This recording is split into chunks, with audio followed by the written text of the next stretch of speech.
Good morning, everybody. My name's Jim Martin. I'm chairman of the 60 Plus Association. Today's event is centered on the idea that when government pursues the wrong policies, innocent and vulnerable Americans are frequently the ones who get hurt, and they pay the steepest price. For years, we at 60 Plus have served as the voice for seniors on fixed, and in today's economy, we also say diminishing incomes. We champion policies that help give a boost to the financial standing of seniors and others who've left the workforce due to illness or age. And we also oppose those policies which hurt those seniors. Unfortunately, for the past 6 years, this administration and the EPA have pursued severe, sweeping, and unrealistic environmental standards that will accomplish little in the way of environmental improvement while crippling America's energy industry, and of most concern to us, causing certain pain and increased financial difficulty among America's elderly and the most vulnerable. Today, we substantiate our position with the release of an extensive and thorough study on the impact of the EPA's new regulations on America's elderly, 70% of whom are on fixed incomes. Here are a few facts. Senior citizen households, which currently make up 25% of all American households, and of course this number is growing, they have annual incomes between 20 and 40% lower than the national average. Seniors spend a disproportionately higher share of their monthly income on utilities, such as gas and electricity, and these new EPA regulations currently under review and designed to combat climate change will cause energy prices to rise as much as 20% in the coming years, at a time when energy prices are already rising 33% faster than the rate of inflation. The bottom line is seniors will bear the brunt of these new EPA regulations. Under President Obama's watch, utility rates have already skyrocketed, to use his words, for many Americans, especially our nation's seniors. Many seniors are already being forced to decide between spending their fixed incomes on food, heat, or medicine. And the president's newly proposed EPA regulations will only make their situation even worse. Let's be clear, we believe that striving for cleaner energy standards is an admirable, it's a laudable, even necessary goal. But these goals must both be realistic and economically feasible. You know, when the president pushes regulations that put American energy producers out of business, while nations such as China and India continue with business as usual while building hundreds of new coal-fired power plants, this is not a feasible way to achieve higher standards and only serves to hurt America's economy and the most vulnerable financially. This study comes on the heels of 8 state polls we recently conducted, surveying over 5,000 seniors. They say by margins of over 70% that they are concerned or very concerned about the effect of these new EPA regulations on their finances. But they're not the only ones who should be concerned. By a margin of over 90%, these seniors say they're going to vote in November. And they also say they strongly support candidates who oppose the EPA. We say at 60 Plus, we will remember in November. Not only should President Obama be concerned about the harm to our nation's seniors, but he should be worried politically. Seniors, again, will be voting this November. And by the way, if voting momentarily slips their mind, they'll certainly remember every time they look at their electricity bill. It's a real honor now to introduce our first speaker this morning. Congressman Morgan Griffith has been a friend of seniors and our issues for many years. Back before he was Majority Leader, Griffith in the Virginia House of Delegates. And he knows something or two about energy, representing Southwest Virginia's 9th District, which is the energy belt. This vast expanse of coal-producing counties helps drive Virginia's economy and makes the Commonwealth the energy capital of the East Coast. Morgan Griffith was first elected to represent the 9th Congressional District of Virginia in the House of Representatives in 2010. He's currently serving his 2nd term. Morgan is a member of the House Energy and Commerce Committee, which has jurisdiction over some of the most important issues facing Virginia's 9th District. including public health and federal regulations. For his second term in the House, Congressman Griffith was named to the Energy and Commerce Committee's Subcommittee on Health. In addition, he will continue serving on its Subcommittee on Energy and Power and the Subcommittee on Oversight and Investigations. Prior to his election to the U.S. House of Representatives, Mr. Griffith served as a member of the Virginia House of Delegates from 1994 to 2011, where he represented the 8th District. In 2000, Morgan was elected House Majority Leader, the first Republican in Virginia's history to hold that position. He's an honors graduate of Emory and Henry College, and after completing his studies at the Washington and Lee University School of Law, he returned to Southwest Virginia, where he practiced law for nearly 3 decades. It's a real honor to ask Congressman Griffith to come to the podium. Thank you, sir. Thank you. Thank you, Jim. I really appreciate all of you and everybody at 60 Plus's hard work on the issues related to America's seniors and trying to make sure that America's seniors are protected when policy ideas like this new new set of regulations by the EPA come out. Let me do a little housekeeping first and let you know that I'm not yet 60 plus, but I'm getting close. And recently we were down in Pigeon Forge, and I started late, so I have young children. And I took my children to a venue down there. I'll leave it at that. It was an entertainment thing for them. And they had a senior discount at 55. Well, I'm 56. I thought, great, I get a senior discount.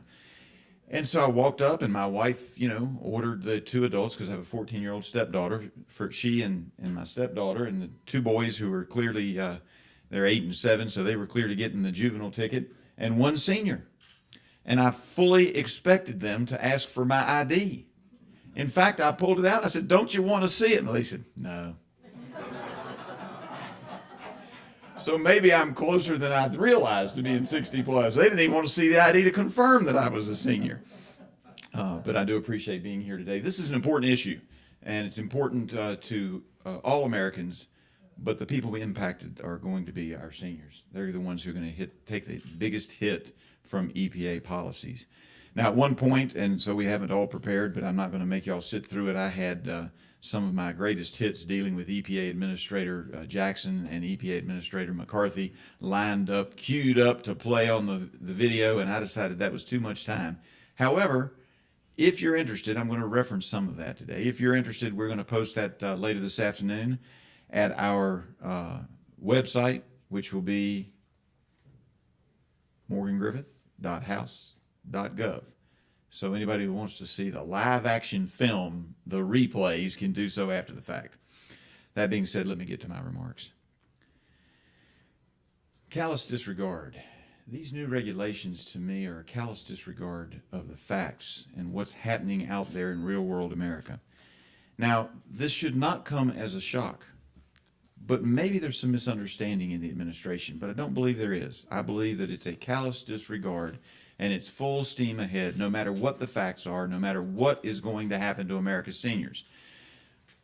We go back in history to 2008, when now President Obama was candidate Obama. And it's an often quoted clip from his statements to the San Francisco Chronicle. But it's important to remember this is the mindset. So I'm going to read you just a brief part of that interview. President Obama, then candidate. When I was asked earlier about the issue of coal, under my plan of a cap-and-trade system, electricity rates would necessarily skyrocket, even regardless of what I say about whether coal is good or bad, because I'm capping greenhouse gases, coal power plants, natural gas, you name it. Whatever the plants were, whatever the industry was, they would have to retrofit their operations. That will cost money. They will pass that money on to consumers. They will pass that money on to consumers. They are the electric power generating companies. It is going to cost a fortune. And today's study is going to show you just a part of what they've been doing in the administration. But it's going to cost a fortune for the power companies, to shift gears on a dime, to quickly move in a direction that doesn't make sense for America, they will then pass that money on to consumers. Who are these consumers? Who was the president thinking of when he said they will pass that money on to consumers? Now, perhaps he was thinking it was the big mega corporations. And it's true, if their costs go up because of the increased cost in electricity, they can pay it. It'll hurt. It will hurt the economy. It'll hurt jobs. But the mega companies can pay it. And maybe he was thinking about friends of his like Warren Buffett, who can clearly afford to pay the increased cost of electricity at his various residences.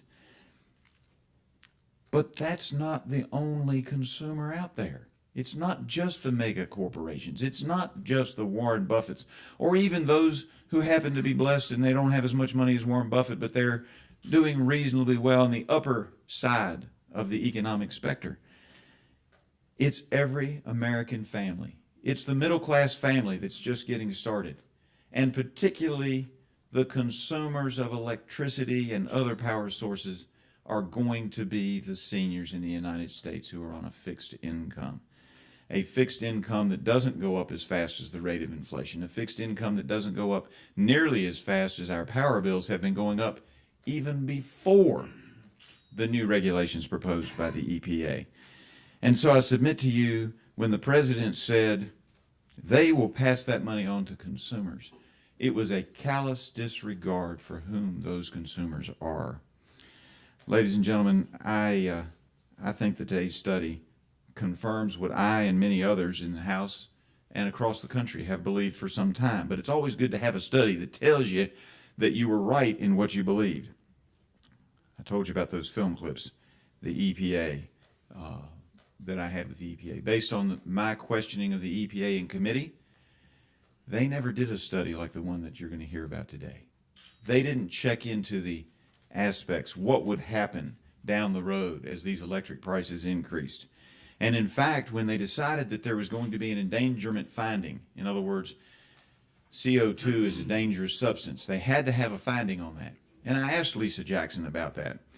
I asked her if she understood what the impacts were. So let me read you a little clip from there, from that exchange that I had with her, not 6 months ago, not last year, but just as I began in Congress in February of 2011. Griffith. And then let me ask you, when you all talked about health and safety of the American folks and looking at the endangerment ruling, I'm wondering if you all looked at the fact, because you mentioned something about the heat being higher, causing folks to have strokes or heart attacks, etc. And I'm wondering if you looked at the fact that with the electric rates going up, the heating bills going up, fuel oil going up, that there are a lot of folks in my district who are having a hard time paying for their heat. And what is the offset on the other side? Did you look at what is going to cost those folks, what it's going to cost those folks, and the danger to their health by not having sufficient heat? Jackson. Sir, I'm absolutely not asking people to freeze to death or to be very warm in the summer. I'm not sure I understand your question. Well, I'm not sure how she didn't understand. Inserting, I didn't say that at the time. I'm not sure how she answered it. They hadn't studied it, and they weren't asking people to freeze to death or to be very warm in the summer, but no plan on how they're not asking that. I go forward. Griffith. Well, you said in your opening statement that one of the things that you looked at in making the endangerment ruling was the fact that it increased heat when folks, if the planet warms up, that folks are going to suffer more disease as a result of overheating and heart attacks. I think you mentioned heart attacks and strokes.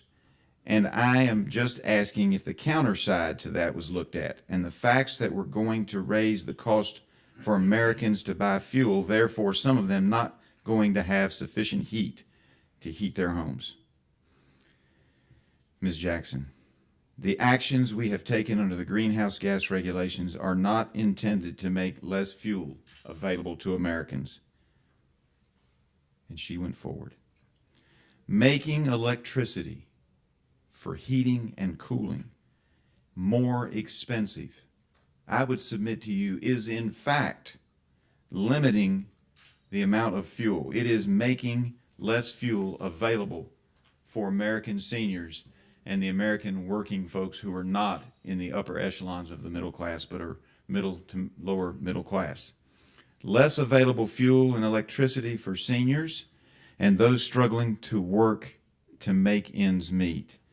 So I sit and I wonder exactly what was she thinking, because I know what's going to happen in my district. My district is one of the poorer regions of the Commonwealth of Virginia, rich in heritage and rich in its people, but not monetarily wealthy.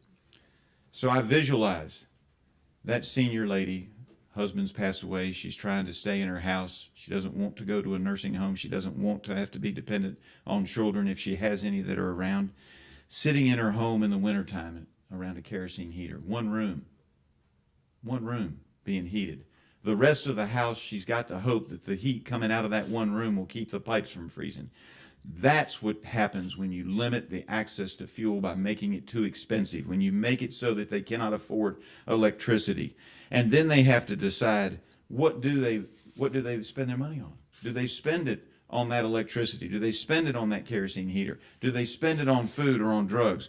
In the study being released today that you'll hear about later, Applied Public Policy Research is quoted. They interviewed folks who received the Low-Income Heating and Energy Assistance Program, we all call it LIHEAP. And they interviewed those folks, and looking back at the rates that have already increased, I'm going to read from the report. Survey respondents reported the following health-related responses to energy costs per annum events within 5 years of the survey. Went without food for at least 1 day, 30%. Went without medical or dental care, 41%. Did not fill prescription or took less than full dose, 33%. And what I've had people tell me in the district sometimes, what they'll do is they'll take it on 1 day, not take their dosage the next day, then take it the next day in hopes that getting it every other day will do the trick. Unable to pay energy bill due to medical expenses, 22%. Became sick because home was too cold, 25%. They may not have intended to freeze people, but that is what regulation after regulation, and particularly these new regulations we're talking about today, are going to do to the vulnerable in our society. And the most vulnerable in our society today are our seniors. It is a crying shame, the callous disregard of real life consequences of these new regulations. And the EPA goes so far in their callous disregard to, I believe, knowingly, that's something that is a conjecture point. I can't prove it to you. I don't have the smoking gun memo yet, but I believe the EPA knows that they are making a legal argument which is without merit in proposing these new rules. Now, they come forward and they say we have the authority under the Clean Air Act. But what you have to understand is that the electric generating units, translate that into coal power plants, are regulated currently under the Clean Air Act under Section 112. The new regulations, in order to get where they wanted to go, because they were blocked by the electorate on their cap and trade scheme that the president wanted so much, because people elected folks like me to stop cap and trade. And now what they're trying to do is subvert the law, break the law, not pay attention to real life consequences, and come back around. And I submit to you that they know, or ought to know, and I think they know, that they don't have legal authority to do it, because if you regulate electric generating units under 112 of the Clean Air Act, you do not have power under 111D, and under 111D is where these new regulations are coming from. And it's not just my legal opinion. There's a case on point. New Jersey versus the EPA. The circuit in D.C., the D.C. circuit. It's amazing. If anybody wants the site, we'll get it to you later. Got it right here, so it'll be easy for me to give it to you. Judge Rogers, in that opinion, is talking about the clean air mercury rules, where the EPA also tried to use 111D when they were already regulating under 112. Let me just read you a small passage from that. Accordingly, in view of the plain text and structure of Section 112, we grant the petitions and vacate the delisting rule. This requires vacation of CAMRs, that's the Clean Air Mercury Rules, regulations for both new and existing EGUs, electric generating units. EPA promulgated the camera regulations for existing EGUs under Section 111D, but under EPA's own interpretation of the section, it cannot be used to regulate sources listed under Section 112. Let me read that again. Under EPA's own interpretation of the section, it cannot be used to regulate sources listed under Section 112. EPA thus concedes that if EGUs remain listed under Section 112, which they are, as we hold, then the camera regulations for existing sources must fall. EPA thus concedes they don't have the authority under both Section 112 and 111D in a 2008 case which they appealed on other grounds, not that ground, and for which the United States Supreme Court denied cert. They know or ought to know that they don't have this authority. And Andy, we ought to post that one too. So we'll post that one too, because this summer I asked those questions of Janet McCabe, who's in charge of the air section of the EPA. And when I raised that case up to her, notwithstanding the fact she had previously cited it in the hearing somewhat favorably, she had to say, yeah. They take the position they have the authority based on a note that a staffer wrote saying to clarify the law, we have to do this. It wasn't passed by the House, wasn't passed by the Senate. It doesn't appear in the United States Code. They conceded it in 2008, and yet the EPA still insists on moving forward with regulations based on 111D when they know or ought to know they do not have authority to do so. Ladies and gentlemen, this report that's coming out today, this study of data, a lot of it from the EPA itself, shows that the EPA's new rules are going to hurt seniors. Perhaps instead of finding ways to do gymnastic tucks and turns to get around the law, which I don't think they can do, and I think they know that, but besides doing that, perhaps they ought to listen to the people of the United States. Perhaps they ought to listen to the experts who predict that we may have not only an affordability issue for seniors and others who are vulnerable in our society, but we may also have a problem with the ability to deliver electricity if we keep going down this road.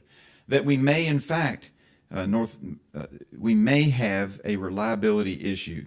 We may have power disruption. Perhaps they need to listen to these experts. Perhaps they need to listen to the American people. Perhaps they need to disregard their callous disregard, put that aside, and put themselves in the shoes of America's senior citizens when trying to move forward with regulations, instead of putting on the blinders and saying, no, we must not do anything except eliminate coal. That is our only mission. If they would set that aside, look at real science, real life consequences, and pay attention to what they're doing to Americans, to America's senior citizens, I submit to you, ladies and gentlemen, they would immediately scrap these new rules and go back to the drawing board and look at cleaner ways to use coal and more efficient ways to work in our current structure and use real science. And if anybody wants a lecture later on chemical looping, I'd be glad to give it to you out in the hallway. Work on real science which can allow us to use our current energy sources, continue using our electric power generation units that use coal, and not put our seniors into a position where they have to choose food, drugs, electricity, heat, cold, etc. Thank you so very much for having me with you today. Be happy to answer questions after all the speakers have finished. Thank you so much.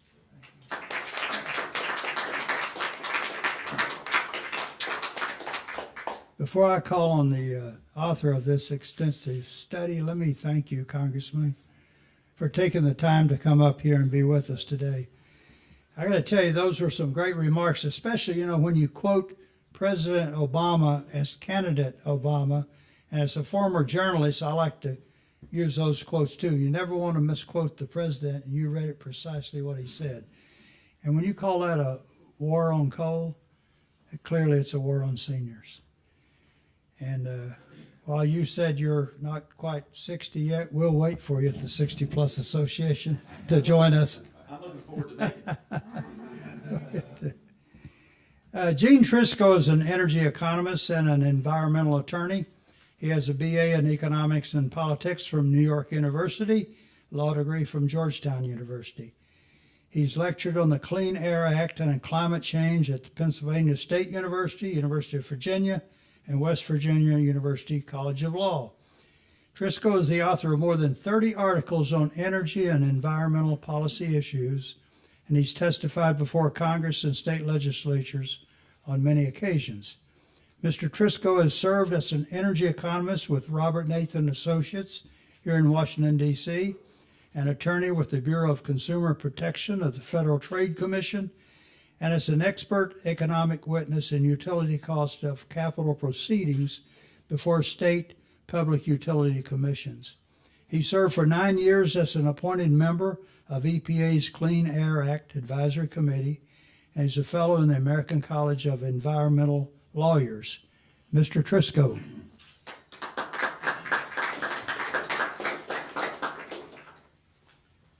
Thank you very much, Jim.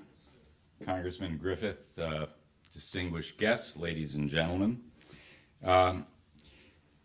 I'm going to give an overview of a study that I performed at the request of 60 Plus Association that evaluates the impact of EPA regulations on senior citizens. We're going to, pardon me, the laptop that I brought with me itself is 60 plus. So it's going to have a moment to boot up before we get the PowerPoint. The focus of the study is, first of all, to take a careful look at the demographics of the over 60 population, and we're going to primarily use data from the Bureau of the Census in doing that, and then take a look at the impacts of two EPA regulations in particular. One is the EPA Mercury and Air Toxic Standard Rule, and that was promulgated in 2011. It's a final rule. It takes effect next year. And then the so-called Clean Power Plan proposal that was issued in June of this year. Now, of these two rules, the Mercury rule, the MATS rule, the Mercury and Air Toxic Standard Rule that takes effect next year, that rule will result in the shutdown of approximately 50,000 megawatts of coal capacity. I don't have a slide on reliability, so I want to go over these points now. It will result in the shutdown of 50,000 megawatts of coal capacity within the next 3 years. The Clean Power Plan rule, according to EPA's own numbers, will add an additional 50 gigawatts of coal capacity shutdowns by the year 2020. That means that basically between now and the year 2020, we're going to be losing over 100 gigawatts of coal capacity. That's about a third of our total coal generation fleet. And that has raised serious questions about the future reliability, adequacy of electric power in the United States. The current study by the National Electric Reliability Corporation, this is the entity that is charged with evaluating the adequacy of reserve margins around the country. The current long-term reliability assessment indicates that approximately 30% of the country today is at risk of reliability shortfalls. And going out to the year 2023, as a consequence of the EPA rules, that will increase to virtually half of the United States of America. I'm thinking that folks like 60 Plus Association ought to commission a series of t-shirts that would have this map of the United States where half of the country is dark. It's shown as dark in the year 2023. And the front of the t-shirt would read, "Afraid of the dark?" And then when you turn around, the back of the t-shirt will read, "Coal keeps the lights on." And that's really the undercurrent message of this talk today. Now, my 60-plus computer has now delivered a PowerPoint, and we're going to zip through this in the interest of time, because I've already given you quite a few of the highlights. We're going to quantify demographics, evaluate energy price trends. We've got a national focus. And we also looked at a half dozen states. We are working on the state of California right now, and that's a little more complex situation. Demographics, there are 27 million households, 65 plus. And we use 65 because that's really a dividing line for the Bureau of the Census. They represent about 1/4 of U.S. households, and it's a growing share because of retirements of baby boomers. Seniors have low median pre-tax incomes and are overrepresented among households with pre-tax incomes lower than $50,000 and $30,000 per year. Most seniors depend on Social Security and other sources of fixed income and are particularly vulnerable to energy cost increases. And as Congressman Griffith noted, Social Security COLAs do not keep pace with the Consumer Price Index. Now, this chart is a summary of this median gross household income for 65 plus households is 41% below younger households. The bar to look at here is the one on the right. The median income of age 65 households in the year 2012 is $33,848. $33,848. Younger households, younger than 65, their median income, and median is the 50-50 dividing line. Half the households are higher, half are lower. Their income is $57,000 per year. 2/3 of 65 plus households have gross pre-tax incomes of less than $50,000 a year. 63% of households. Now that compares at a national level. This country, when it comes to gross income, and I'm talking pre-tax income before you pay state or federal taxes, this country is divided about right in half. Half the households have pre-tax incomes of $50,000 or more, and half have pre-tax incomes of $50,000 or less. However, when you're looking at senior households, it's not 50%, it's 63%. It's nearly 2/3 that are below $50,000 per year. Now let's take it even lower than that. And when you look at the average monthly incomes associated with these income brackets, you're going to be startled.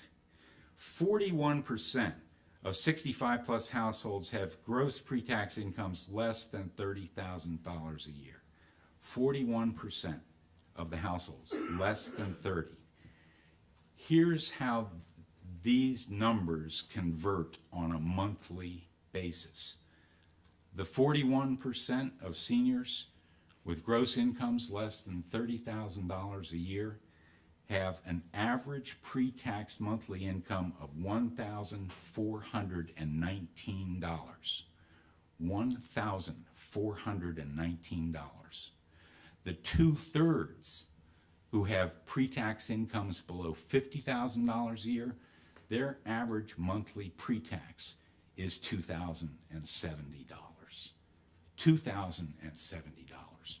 Now, if you're in one of these categories at $1,400 or at $2,000 per month, and your electric bill goes from $115 a month to $125 or $135 per month, that means that something else has got to give. Something else has to give. That's where the pain occurs. That's where you see the kind of adverse health effects that Congressman Griffith mentioned from the LIHEAP study.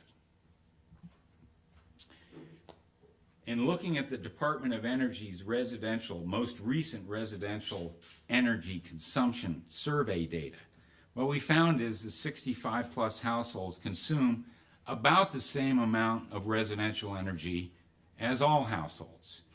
All households consume on average about $2,024 of energy. 60% of energy is associated with electricity costs. The expenditures of 65 plus households are just slightly less at $1,900. And the electricity bill on average is $1,164. Prices of all essential consumer energy products, electricity, natural gas, all your heating commodities, natural gas, LPG, heating oil, gasoline, have increased at rates exceeding both the CPI and Social Security COLAs for the past decade, and these trends are expected to continue. This is a summary of the LIHEAP prize study data that Congressman Griffith summarized, so we'll move past that. These are the regulations we're going to look at: the Clean Power Plan, the Mercury Rule, and a potential revised ozone standard that will be proposed later this year. Watch out for that one. Clean Power Plan, 4 building blocks. EPA's intent is to achieve a 30% reduction of CO2 emissions from 2005 levels by 2030. That's from electric utilities. There are 4 building blocks: 6% efficiency improvements in coal plants, increasing gas combined cycle capacity factors, these are plants that already exist, to 70%, at the same time backing down coal generation. Energy efficiency programs achieving 1 to 1.5% annual reduction of energy use. And then finally, enhanced renewable energy development. You know, most of the states have renewable energy standards. Congress spent 10 years considering a possible national renewable energy portfolio standard. That was done in Senator Bingham's committee, Energy Committee in the Senate. There was never agreement on that. What was agreed was that the availability of renewable resources varies so much state by state that was a decision that was best left to the states.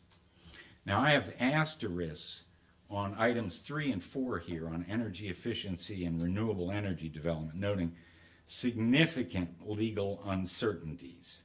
These 2 building blocks account for about 50% of the total CO2 reductions in EPA's rule. There is no mention in Section 111D, even assuming that Section 111D could apply to this rule and support it. Section 111D calls upon EPA to set a standard of performance based upon the best system of emission reduction for affected sources, a standard of performance. That's not what EPA has done in this rule. It has gone from the power plant boiler all the way to the customer light switch, and beyond that to the wind turbines that might be providing additional renewable energy in order to define this so-called best system of emission reduction.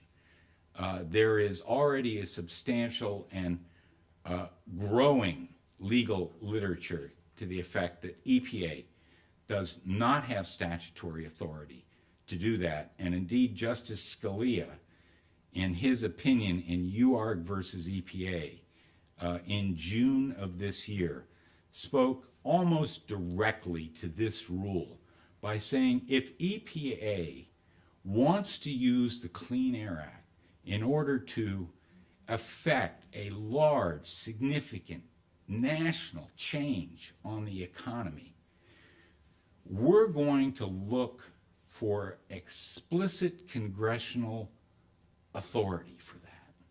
We're going to be looking very carefully for that. So when this case winds its way through the Court of Appeals and the Supreme Court, there's a significant likelihood that the rule as it now exists will no longer be.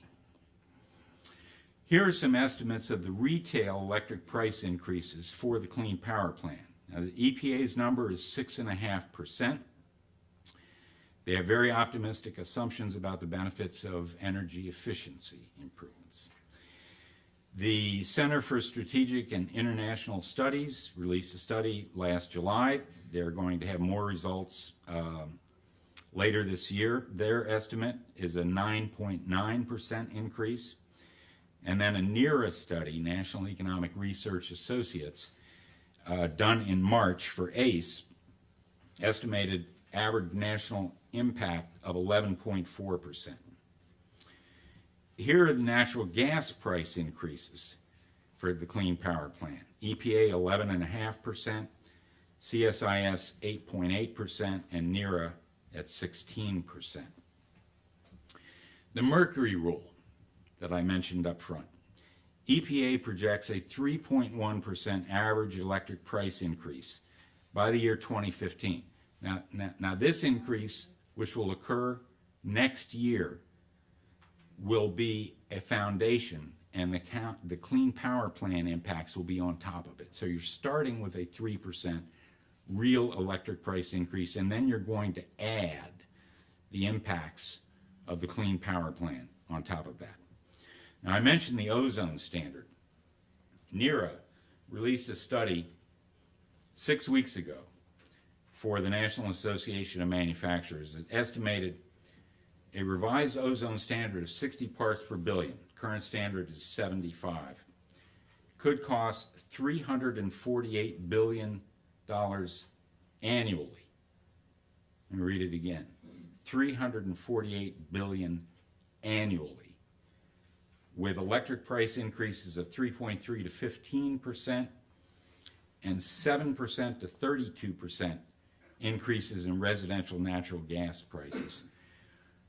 If EPA were to go in the direction of a 60 part per billion ozone standard, one of the consequences of that would be to bring to a halt the development of natural gas shale fracking, because you will not be able to develop a new natural gas well and permit it under the Clean Air Act and comply with a 60 ppb standard. You know, the Sierra Club started with a war on coal campaign, or a end to coal campaign. And they have now segued from coal to gas. They went from beyond coal, and now it's beyond gas. And the end of the line is renewables and energy efficiency.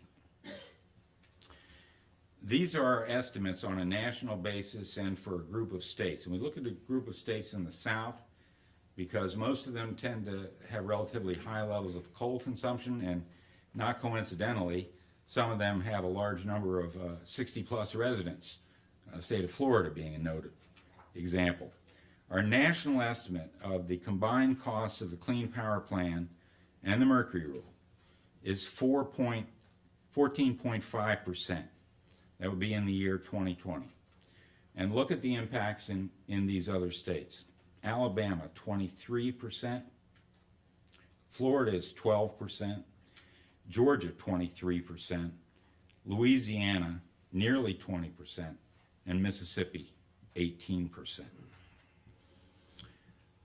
Our conclusions. And by the way, this paper, this white paper, I forget how many thousand words there are in it at this point. This white paper will be posted on the 60 Plus website, and would urge you all to download it, print it out, and put it on your nightstands for ready reference. And email to all your friends. Please. Energy prices will increase in real terms even without any new EPA regulations. Seniors can expect that energy bills will claim an ever larger slice of their budgets, even in the absence of EPA regulations. With the Clean Power Plan, the Mercury Rule, and other regulations, those costs will only increase. Many low-income senior citizens are already foregoing food, medical care due to high energy costs, and that situation is likely only to worsen.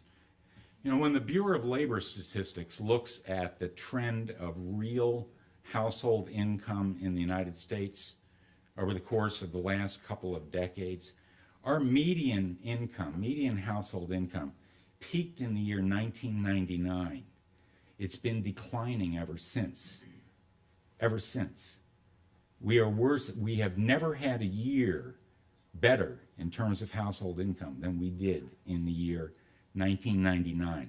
And they break down the country in quintiles, 20% each, based upon income, and analyze the real income growth for each of the quintiles. Now, you might expect, when you look at those data, that the folks, on the lower half of the spectrum, they're going to be falling behind. Well, sure enough, they are, and the middle class is basically disappearing in this process. Okay? But what it also shows is that even the top 20%, have declining real incomes since 1999. That's the context in which these increased costs will be imposed. So it's an impact for 60 plus, but it's an impact for all of us. Thank you very much.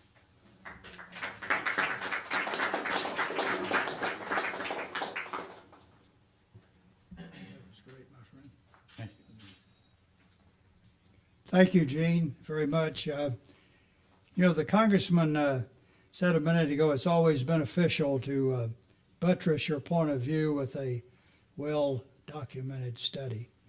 So we thank you, Gene, for that.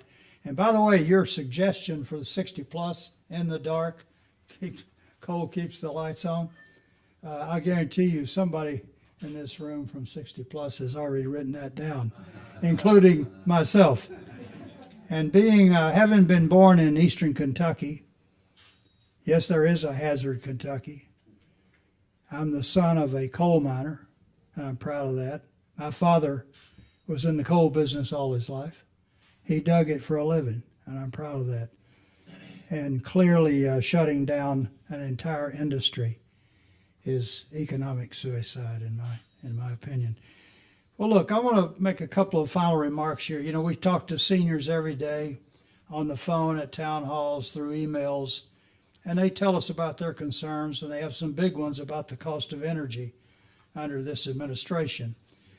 And we've got a lot of seniors sitting in the front row. They have firsthand experience on this issue. Where's Venice and Joe Fammy and Tony DeBenedictis, Bill Card, Semper Fi Bill, Mary Jo Schufeld, and Tony's name, I kind of went over it pretty quickly because we had him on Neil Cavuto a while back, and even Neil couldn't pronounce the last name. He did a great job on that show, Tony. And some others here in this room. Former Congressman from Oklahoma, Ernie Istook, who's now with the Heritage Foundation. And Randy Randall's here, and Gary Hoitzman, Bob Coakley, and Jonna, and so many others that we rely on. But this issue is life and death, literally, to seniors, when their electric bills go up. And by the way, Congressman, you might ask the administrator the next time when she's talking about a number of heart attacks she's projecting into the future, give her a brutal fact of life. In the mid-1990s, a lot of seniors, low-income seniors, died in Chicago because of a massive heat wave. And I don't know where the president, maybe he was, I guess he was a community organizer at that time. But again, that's just a fact of life as we move forward on this issue. And this president, he's making environmental extremists, if you will, and the Hollywood crowd very happy. But our elderly are the ones who are going to pay the price, and they're going to suffer. Isn't that who the president and our government should really be watching out for? Let me make a couple of closing remarks here on a personal note. All too often in the hectic pace that we all keep, we fail to recognize those who make all this possible. I confess I'm too often remiss in acknowledging the talent, the extraordinary talent of the 60-plus staff. I've grown so accustomed to their dedication, I'm afraid I take it all for granted. Their talent is 24/7 their devotion to 60 plus. And whether it's Vice President Matthew Kondrak, who's been with us a long, long while now, Jerry Shimmick, who's not here today, Mary Mahoney, Laura Clauser, Jeannie Truslow, Palmer Schoening, Alex Ayers. I'm so very grateful to you folks. But I founded 60 Plus more than 20 years ago, and we've grown into a force of more than 7 million seniors, with, of course, the help of honorary chairman, now 93 years young, former Congressman Roger Zion of Evansville, Indiana, as well as national spokesman, legendary entertainer Pat Boone. He's now 80, and he's still singing love songs to wife Shirley. But moving 60 plus onto a bigger national stage would not have been possible without what I call my anchor for more than 14 of the past 20 years, our president, Amy Noon Frederick. Thank you, Amy, for your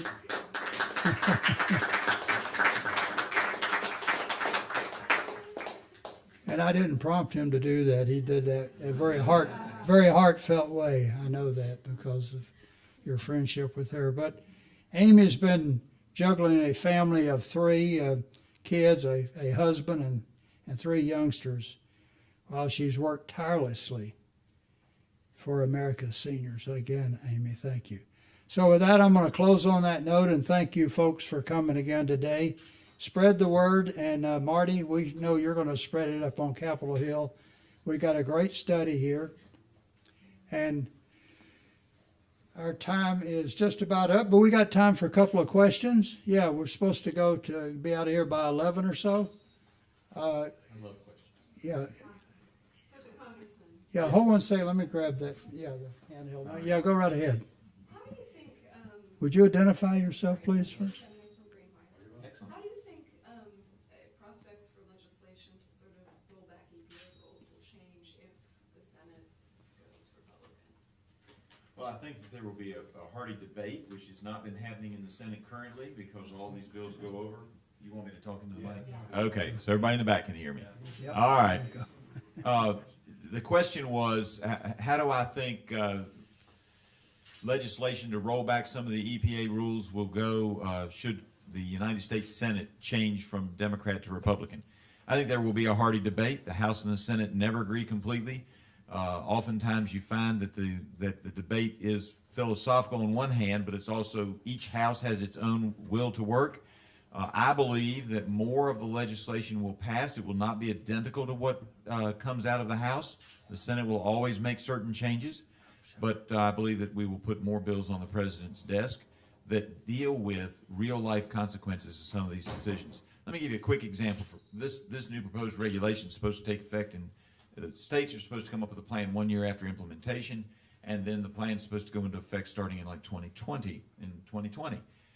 We have DOE in front of us, and we're talking about, when we talk about things for clean coal technology like chemical looping, which has great promise, DOE says the new science cannot be ready until 2025 at best case scenario.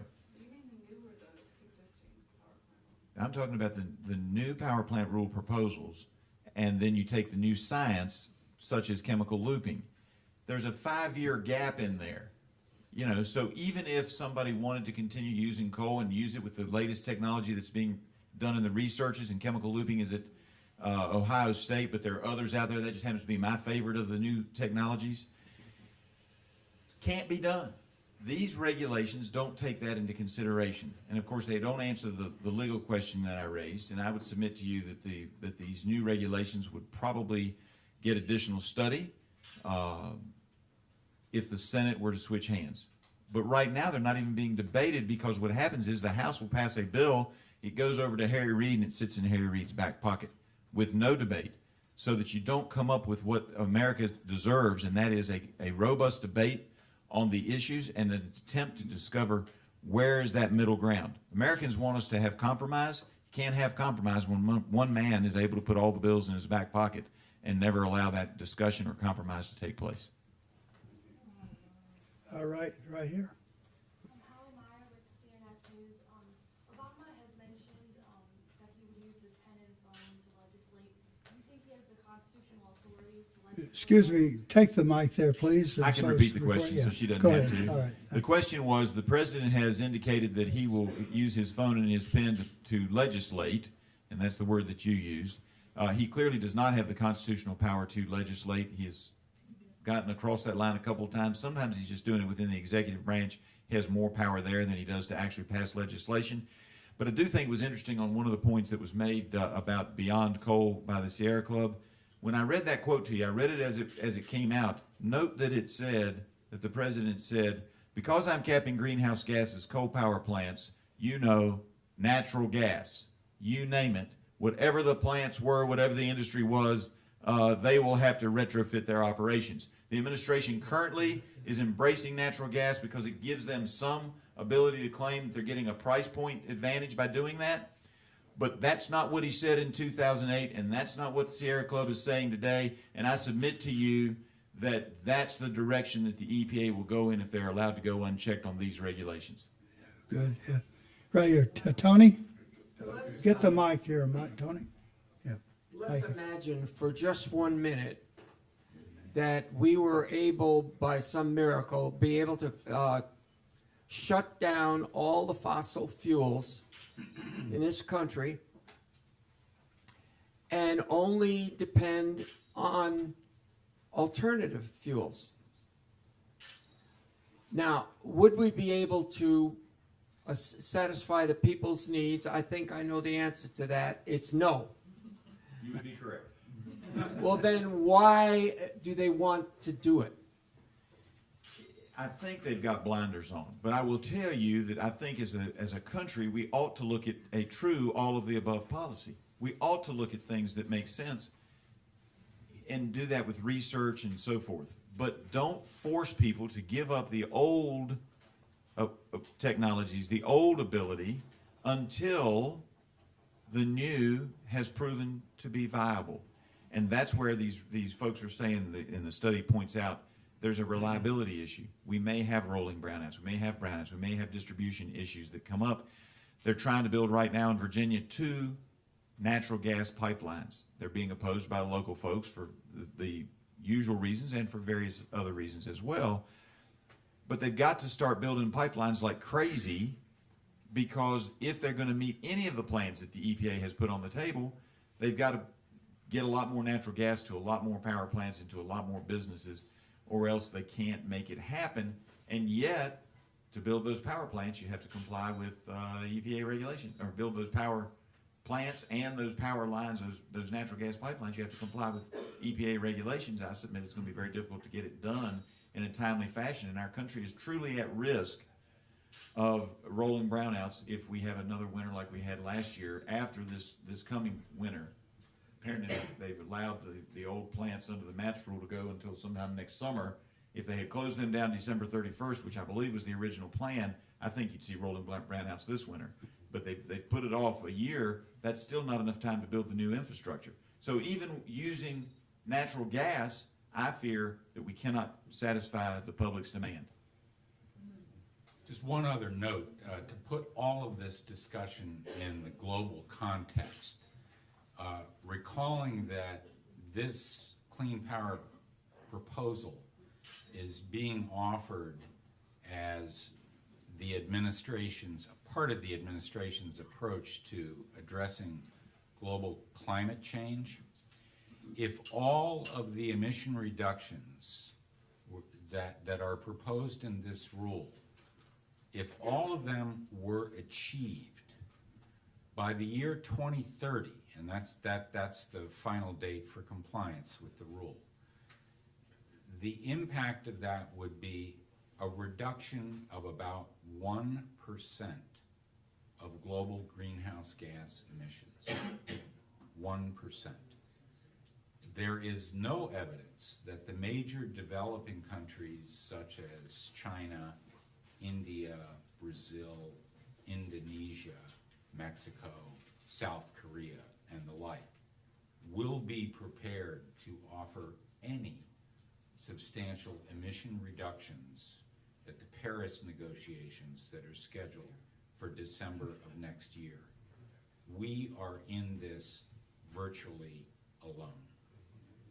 You know, one final comment on your question, though. It called to mind in Germany a while back, they switched to wind and solar. And when their electricity prices, I think, tripled almost overnight, and the German citizenry was up in arms, what did the government do? They immediately stopped that. They went to coal, which Built a is new coal what plant. they should not have left there, of course, to begin with. If I might make one last comment Yeah. that didn't relate to a question, but it was something that I was thinking about. You know, one of the reasons I get passionate about this, and you may have noticed that, is that you saw the data on the average in the nation. The average median income was 57, or the median income was 57,353. In my district, that median income is less than 40,000 per household. And then when you take those same statistics, this report shows that the seniors are 41% below the younger households in that median income, and you're starting, instead of at 57, you're starting at less than 40. Imagine what the income and what the budgets look like in my district. And our power, based on the new regulations, is not the same amount cheaper. It's not that there's a reflection in the cost of living on power bills. There may be on some other things that may be a little cheaper to live there, but not on your power bill. And so I have people in all parts of my district constantly concerned about the cost of electricity, and that is before the new regulations go into effect. Hey, I'm told our time is up, so I thank you most sincerely for your time. Thank you again.